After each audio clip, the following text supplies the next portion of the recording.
Hi guys, இன்னைக்கு நம்ம எதை பத்தி பார்க்க போறோம் அப்படின்னா நம்மளுக்கு தேவையான ஒரு மன வலிமை. மன வலிமைன்றது இங்க பல பேரோட எண்ணங்களாக கூட இருக்கலாம். அந்த எண்ணத்துல நம்ம பலவிதமான வெற்றியை பார்க்கறது பேரு மன வலிமை கிடையாது. அந்த வெற்றிலையும் கூட தொடர்ச்சியான தோல்வியை சந்திச்சு யாரும் நம்மளுக்கு ஹெல்ப் பண்ணாம, யாரு சப்போர்ட்டும் இல்லாம தனியா நிக்கிறோமா, அப்போ ஒரு பெண் மன வலிமையா இருப்பா.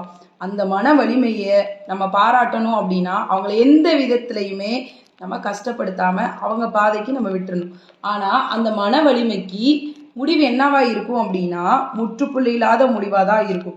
ஸோ இங்க பல பேர் ஒரு இடத்துல தோக்குறாங்க அப்படின்னா அவங்களே தட்டிக்கலாம். என்ன அப்படின்னா நம்ம ஜெயிக்க போறதோட ஃபர்ஸ்ட் தோல்வின்னு பல தோல்வியை சந்திச்சவன் நிறைய மன வலிமையோட இருப்பான். அந்த மன வலிமைக்கு நம்ம ஸ்ட்ராங்கா இருந்து ஒரு கைட்னஸா இருந்து ஹெல்ப் பண்ணலாட்டி பரவாயில்ல, அவங்க மன வலிமையோட ஜெயிப்பாங்க.